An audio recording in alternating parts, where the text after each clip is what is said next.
മതപരമായ നിയമങ്ങൾ, യുദ്ധപരമായ നിയമങ്ങൾ, സന്ധിയുമായി ബന്ധപ്പെട്ട നിയമങ്ങൾ, രാഷ്ട്രാന്തരീയ ബന്ധങ്ങളുമായി ബന്ധപ്പെട്ട നിയമങ്ങൾ, സാമൂഹ്യ സാംസ്കാരിക നിയമങ്ങൾ, ഇതൊക്കെ ഉണ്ടല്ലോ ഖുർആനിൽ. അതിൽ ചിലതൊക്കെ സ്വീകരിക്കുക, വേറെ കുറേ തള്ളിക്കളയാ. ഈ പണി കുഫ്ര. ആർക്കാ സംശയം? ശുദ്ധ കുഫ്ര. അപ്പം ഇതും കുഫ്ര. നമ്മൾ ഭയപ്പെടേണ്ട കുഫർ എത്രയാണെന്ന് ആലോചിച്ച് നോക്ക്. ഈ വൈരുദ്ധ്യമൊക്കെ കാണിച്ചിട്ടാ. സ്ത്രീധനം ഹറാം ഒരു കൽപ്പനയാണല്ലോ, സംശയമൊന്നുമില്ല. പക്ഷേ സ്ത്രീധനം വാങ്ങിയിട്ടാണല്ലോ പരിപാടി. കുഫറല്ലേ? നിസ്സാര. അള്ളാഹ് കൽപ്പിച്ചൊരു കൽപ്പന ലംഘിക്കുക. കാരണം അത് ഇവർക്ക് ആവശ്യമാണ്. പലിശ ഹറാം, കൈക്കൂലി ഹറാം, പൊതുമുതൽ ഹറാം, കള്ളക്കടത്ത് ഹറാം, അന്യൻ്റെ അവകാശം തട്ടിയെടുക്കൽ ഹറാം. PSC നിയമനം അതിങ്ങനെ സ്വാധീനിച്ചിട്ട് പാർട്ടി സ്വാധീനത്തെ, അതിനൊക്കെ ഈ പാർട്ടിക്കാരെ പിന്നാലെ നടക്കുന്നത്. തരികിട കളിച്ചിട്ട് അന്യൻ്റെ അവകാശം തട്ടിയെടുക്കാൻ. അതിനാ ആൾക്കാർക്ക് പാർട്ടി. എന്തിനാ ഈ പാർട്ടി? നമ്മൾ കാണിക്കുന്ന അന്യായം നടപ്പിലാക്കാൻ, നമ്മുടെ ആവശ്യങ്ങൾ നിർവഹിക്കുക. അതിനാ പലരും പാർട്ടി തന്നെയാണ് നടക്കുന്നത്. അത് ഇബാദത്തായിട്ടായി നടക്കുന്നത്. എന്തിനാ ഇവരൊക്കെ ഈ പശു ചത്താലും മോരിൻ്റെ പുളി മാറൂല എന്ന് പറഞ്ഞ പോലെ പാർട്ടിൻ്റെ കൂടെ നടക്കുന്നതിനാ? അവിടെ തോന്നിയാസങ്ങൾക്ക് ഇതൊക്കെ വേണം. അതിനാ, അല്ലാതെ അള്ളാൻ്റെ ദീൻ നടപ്പാക്കാനാ? നേരെ ചൊവ്വ ഇസ്ലാമികമായി ജീവിക്കാൻ എന്തിനാ പാർട്ടി? അത്തരം പാർട്ടികൾ രാഷ്ട്രീയപരമായ സ്വാധീനത്തിന് അതിനുവേണ്ടി ശ്രമിക്കുന്നതും ആ ബന്ധം നിലനിർത്തി അവിടെ ഈ സ്ഥാനവും മാനമൊക്കെ നേടി അങ്ങനെ കൂടെ നിൽക്കുന്നതിനാ? വൃത്തികേടിന് കൂട്ടുനിൽക്കാൻ. അപ്പം നടക്കുന്നത് അന്യായം. ശുദ്ധ കുഫ്രല്ലേ? ശുദ്ധ കുഫ്ര. അപ്പം ഇത്തരത്തിൽ സാൻമാർഗിക, സാമൂഹിക, സാംസ്കാരിക, രാഷ്ട്രീയ, സാമ്പത്തിക മണ്ഡലങ്ങളിൽ അള്ളാഹു നൽകിയ നിയമങ്ങൾ ചിലത് സ്വീകരിച്ച് ചിലത് തള്ളിക്കളഞ്ഞ് ജീവിക്കുന്ന ഈ ഇരട്ടത്താപ്പിന് കുഫർ എന്നാ പറയാ. അതിനെ കൊള്ളിക്കാൻ വേറെ ഇനമില്ല. കള്ളികൾ വരച്ചാൽ കുഫറിന്റെ കള്ളിയിൽ അത് വരിക. എന്തുമാത്രം വലിയ കുഫറാണ് നമ്മൾ ആൾക്കാർ ചെയ്തുകൊണ്ടിരിക്കുന്നത്. അതാണ് 5ാമത്തെ കുഫർ. 6ാമത്തെ തത്വത്തിലെല്ലാം സമ്മതിക്കുന്നു.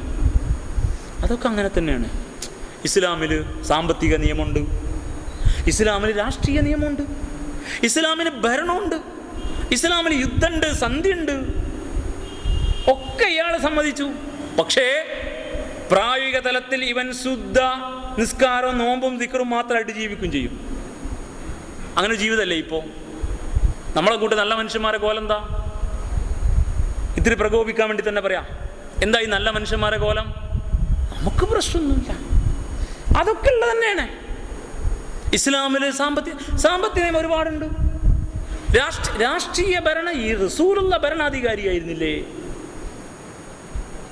യുദ്ധവും സന്ധിയും തിരുനബി നടത്തിയിട്ടില്ലേ?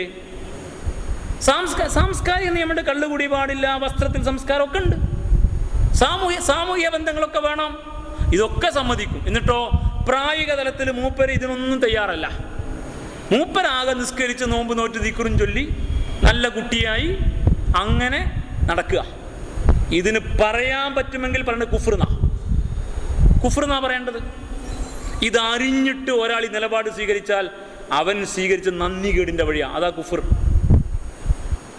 അതും കുഫ്ര. അപ്പം നമ്മളിപ്പോൾ ഏത് കാഫിരിനോട് യുദ്ധം ചെയ്യുക? നമ്മളെ കൂട്ടത്തിൽപ്പെട്ട ഈ ശുദ്ധ കാഫിറിനോടാണോ? അതല്ല അപ്പുറത്ത് നിൽക്കുന്ന ഇസ്ലാം അറിയാത്ത ജാഹിലിനോടാണോ? ആരെയാണ് കൂട്ടരെ നമ്മൾ ശപിക്കേണ്ടത്? നിങ്ങൾ ഖുർആൻ പഠിക്കുന്നത് കൊണ്ട് ചിന്തിക്കാൻ വേണ്ടി പറഞ്ഞതാ. ആർക്കെതിരെയാണ് നമ്മൾ സംസാരിക്കേണ്ടത്? അപ്പോൾ ഇത്തരത്തിൽ ഈ വലിയ കുഫറിൻ്റെ ശൃംഖലയിൽപ്പെട്ട് കിടക്കുന്നവർ അവരറിയുന്നില്ല വസ്തുത എന്താണെന്ന്. അറിഞ്ഞിട്ട് സമ്മതിക്കാത്തവരുണ്ട്, അറിയാൻ ശ്രമിക്കാത്തവരുണ്ട്, ഇങ്ങനെയൊക്കെ ആവാന്ന് വെച്ച് പോകുന്നവരുണ്ട്. അവരൊക്കെയാണ് കാര്യങ്ങൾ ശരിക്കും ചിന്തിക്കേണ്ടത്. അവരെയാണ് പഠിക്കുന്നത്. 7ാമത്തേത് കുഫർ, ശുക്രിന് എതിരായ പദം നൽകി കുഫർ വരും. ശുക്ർ വിപരീതം കുഫർ. നമ്മൾ ശുക്ർ ചെയ്യണം, അള്ളാഹ്ക്ക് നന്ദി കാണിക്കണം. അപ്പം നമുക്കൊരു സന്തോഷമുള്ള അവസ്ഥ ഉണ്ടായി. ശുക്ർ ചെയ്യണം. അതിന് പകരം ശുക്ർ ചെയ്യൂല. അതിന് കുഫറിൻ്റെ അവസ്ഥ എന്നാ പറയാം. നന്ദി കാണിച്ചില്ലെങ്കിൽ പിന്നെ നന്ദി കേടാണല്ലോ സംഭവിക്കുക. അതും കുഫറിൻ്റെ 7ാമത്തെ ഇനം അതാ. ഉദാഹരണം, ഒരാൾക്ക് സന്താനം ഉണ്ടായി. അയാളുടേതായ ഒരവസ്ഥയിൽ അദ്ദേഹം ശുക്ർ കാണിക്കേണ്ടതുണ്ട്. അള്ളാഹുവിന് ശുക്ർ ചെയ്ത് തമ്പുരാനോട് സ്തുതി പറഞ്ഞ് ശുക്രിന് 2 റക്അത്ത് നിസ്കാരമൊക്കെ നിർവഹിച്ച് അങ്ങനെ ഉണ്ടാവും. കഴിയെങ്കിൽ ഒരു അക്കീക്ക അറുക്കാൻ പറ്റുമെങ്കിൽ അറുക്കണം. അത് അറുക്കാൻ കഴിയില്ലെങ്കിൽ വേറെ എന്തെങ്കിലും ചെയ്യാൻ വേണ്ടി ചെയ്യണം.